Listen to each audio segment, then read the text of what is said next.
Nice. What's up, YouTube? Happy hump day. Although they all just kind of blend in together, so what does it matter anymore?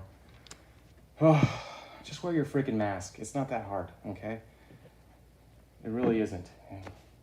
So since we started there, just a quick one here. I'm taking a break from the finance portion of my day, about to go make the girls some lunch, but I wanted to jump on. I wanted to test a little YouTube live stream here with a new camera setup as I continue to fumble through this. And then I also wanted to just yap about some cards real quickly. One thing when I got back into the whole card game here, Mike, by the way, good to have you if you're watching this. Thanks, whenever it may be. We are live. Getting back into the cards, the learning curve was so crazy from like what I remember, this and this, old bow, to what cards have become. And I was like just out of my mind trying to learn. And I wanted to kind of make a blog explaining a bunch of stuff so you could have like a nice reference point to just see how amazing this thing has become since many, many years ago when a lot of us were still in the game. But it's just so challenging to sit down and find the time to write.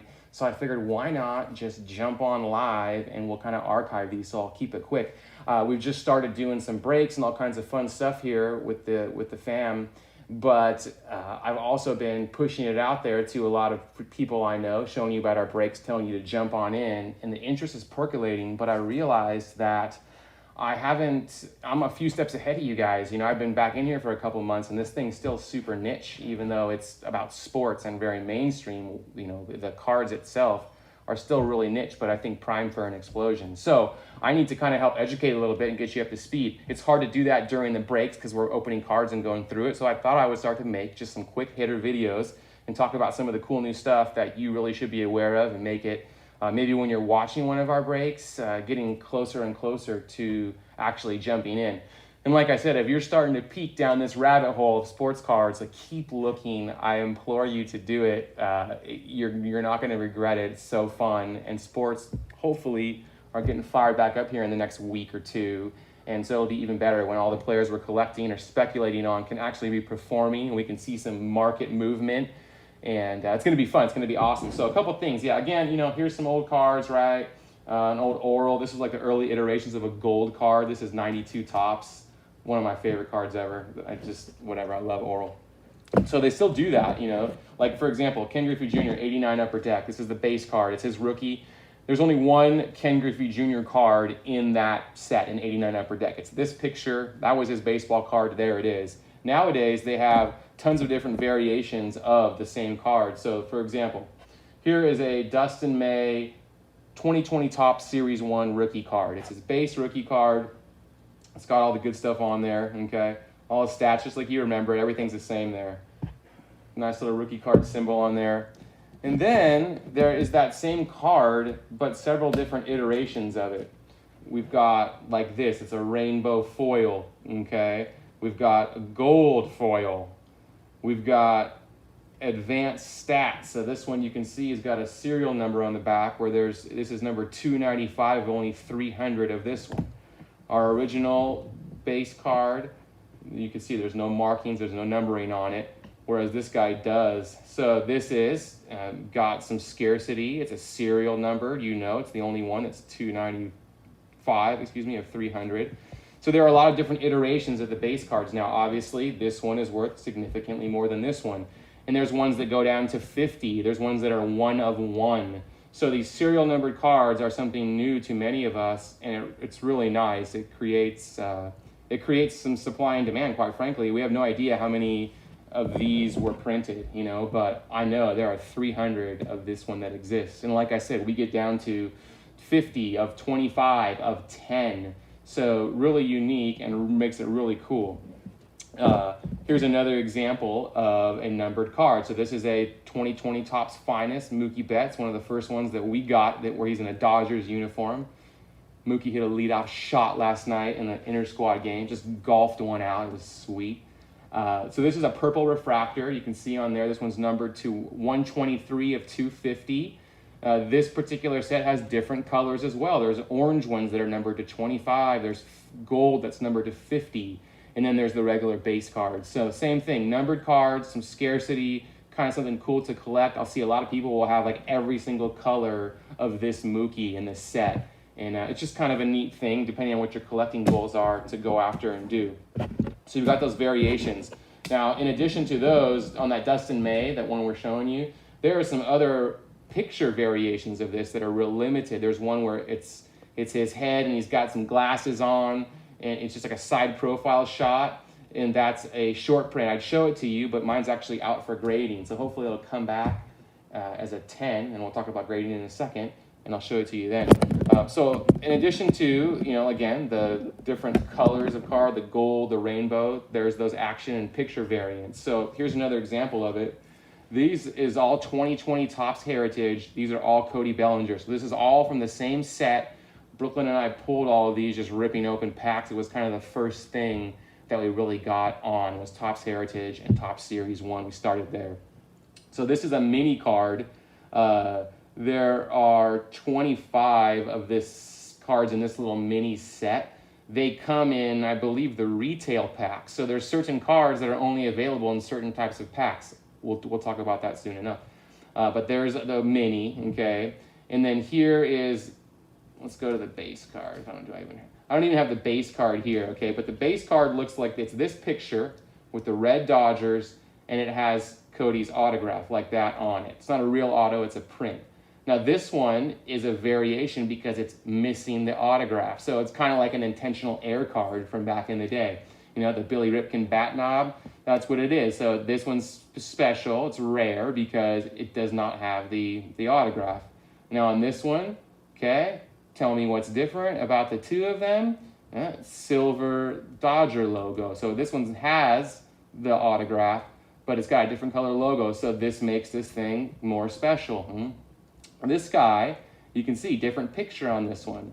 This one is the action variation. So a handful of players have action ones. You can see it actually says it on Topps Heritage. It says action.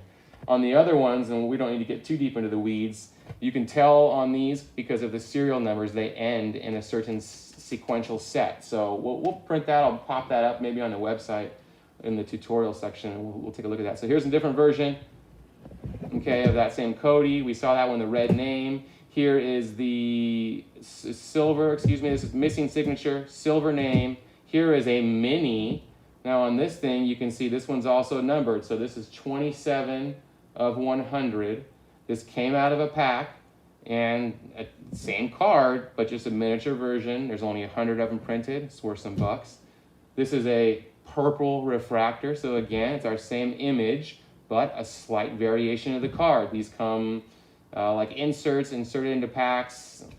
There are white ones like this. It just goes on and on and on. So there's a ton of different layers of what you can collect and what's in a set. So that's just like on the base card stuff. And then a couple other things that have come into play. Relics. If you've looked at any of the break posts that we've put up, or like the listings in our store, it'll say, hey, 10 hits, 4 autos, and 6 relics in this break. What we mean on a relic is a piece of like game used or something authentic, a material from the game. In this case, we've got a Walker Buehler. This is from Topps 2020 Series 2. If that card looks familiar to you, it's because it's a reprint of a 1985 Topps. So 35-year anniversary, they reprint modern players on the old cards. Roger Clemens rookie in that year. If you're like me, that was one of my big cards when I was little. My Mark McGwire Olympic rookie. That was the crown jewel for a bit of time. Grew up here close to Big Mac. He went to high school actually a few miles up the road, so always loved him. It's cool. So Walker Buehler, piece of his jersey, it's a relic card. You can see they're a little bit thicker. There are some that are super thick. They've got bat knobs, pieces of gloves, you name it, pieces of hats, patches, all kinds of just really, really cool stuff in here. So you've got the relic cards, okay? Then you've got autograph cards. So, when I was a kid, you used to go, you bring some baseball cards, hopefully before BP or during BP we can get someone to sign it. Now, there are cards that are already signed that come in these packs. Here's Gavin Lux. This one also is numbered. So again, back to our serial numbered. This particular auto, it's an orange refractor of Topps Finest. This one's numbered 1 to 25. So there is a regular autograph version that's not serial numbered. This is a higher end version of that. And there are even higher end. There could be a 1 of 1, a 1 of 10, which obviously would command more value. So that's kind of the scarcity of the autographs. Really neat that there's autos in there. In a lot of boxes, they guarantee, it says, hey, there are 2 autos in this box. So autographs, awesome. Here's a combination of auto and the relic. This is a Seager. This one's numbered 4 of 20, 420. This is a dual colored patch. So where this Walker Buehler was just presumably a piece of his jersey, here we've got a jersey that was cut maybe from his name or maybe from the Dodgers logo, the Los Angeles. So that's really neat. Has his auto on there. Again, it's serial numbered. I love Seager. I think this is his year. He finally makes me look good for always saying he's the best player on the Dodgers. So there's autos, relics, and then we've got graded cards. Here's a 2017 Topps Heritage purple refractor Bellinger rookie. So just like this other purple, right? They made this every year. They've been making them in the Topps Heritage. Here's a rookie. It's got graded. There are several different grading companies. This is from Beckett. There is PSA. There's SGC. I'm learning about all this as well. They're grade 4 things when you submit your cards. They're grading the centering, the edges, the corners, and then the surface of the card.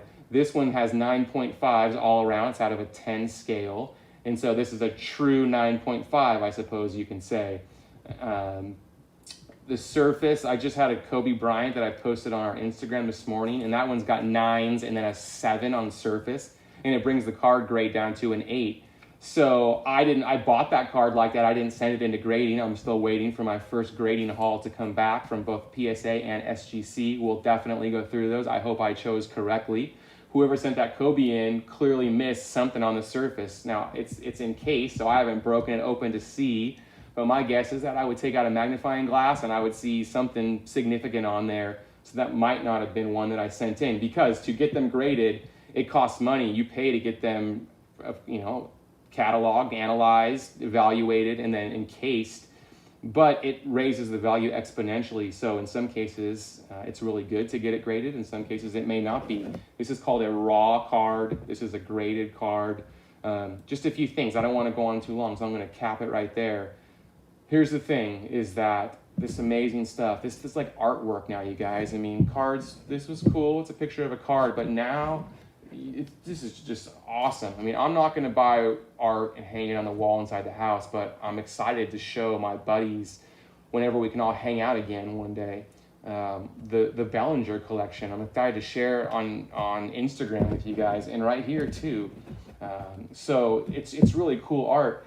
Fantasy sports gambling, we haven't had that, and I think that's here. I'm speculating heavy. I've got hundreds of this card, and if Dustin May is as filthy as I think he's going to be, I'm going to have a nice return on my investment there, and it's going to feel good, kind of like drafting a player that goes off in fantasy sports. There are big boy packs. I mean, we've been opening packs where it's 3 cards in the pack is $150, and that's on the lower end. There are entry level stuff, but there are $1,500 packs of cards with 5 cards in it, and it's all hits. So it is a very crazy, interesting thing. So people who are in the shoe game, maybe they haven't seen this yet.